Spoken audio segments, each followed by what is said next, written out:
believe that men and women are equal. Of course not. Who told you they are? You don't believe they are.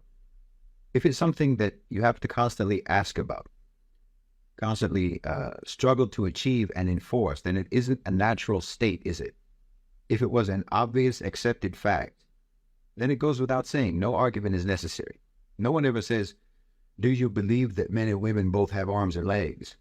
No one ever says, do you believe that both men and women breathe oxygen?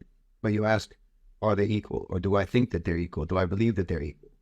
Well, if you believe that they're equal, and you believe that their equality was a natural, undeniable reality, then you would be insulting my intelligence to ask that question.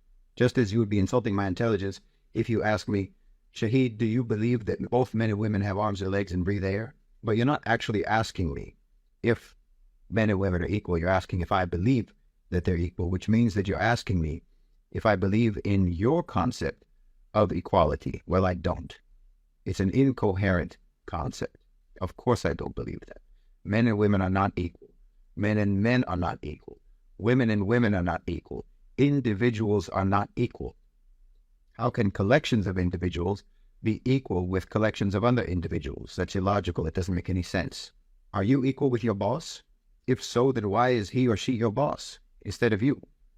I'm not equal to another man who's stronger than me, who's smarter than me. I'm not equal to him in strength, and I'm not equal to him in intelligence. I'm not equal to a man who's richer than me in wealth. I'm not equal to a man who has a higher status in society than me. There are things that I can't understand no matter how hard I try, and there's other people who can understand those same things effortlessly. There may be things that I cannot understand, and a woman is able to understand it instantly. Or maybe there's something that I can do that a woman cannot do. So how are you going to extrapolate from those examples or those scenarios that therefore, because Shahid can do something that a woman can't, or a woman can do something that Shahid can't, therefore that means that this gender is superior to that gender, or vice versa. Now, you created a concept that is inconsistent, does not align with human reality or human complexity. And you invented that concept because your culture has historically been abominable towards women. The West has never known what to do about women.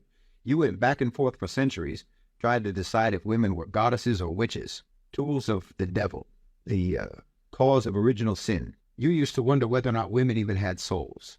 There's never been any people on the face of the earth so confused and twisted up about women as the West.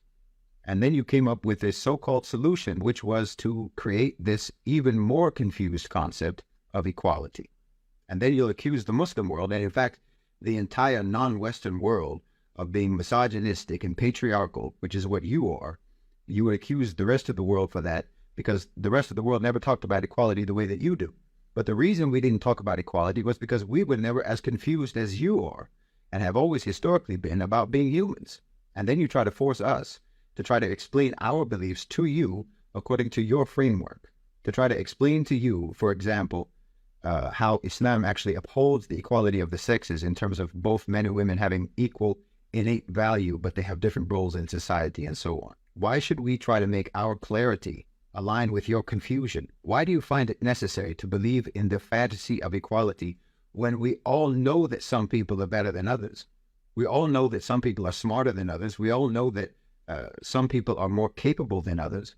And if that's the case, and it is the case, then subhanAllah, I hope that we're not all born equal, because that would be a severe indictment against anyone and everyone who fails in their life to become an astronaut, or to become a brain surgeon, or to become a brilliant writer or an artist. If we're all born equal, then how do you explain the infinite disparities between people's capacities? But then you're going to say that all women are equal with all men, when all men aren't equal with all men, and all women aren't equal with all women. This is incoherent. What does it even mean?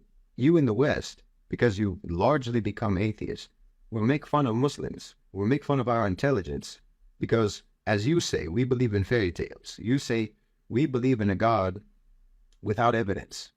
We have no evidence to prove the existence of God, but we believe in him.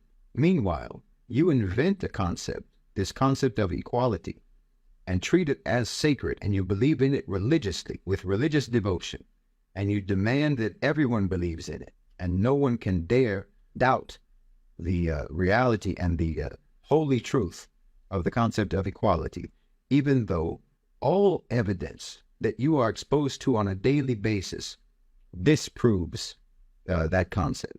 So you'll make fun of us and you'll look down on us and you'll insult our intelligence for believing in something that you say we don't have any proof for. Meanwhile, you're believing in something for which all of the proof that exists disproves it. You see how incoherent your thinking processes are?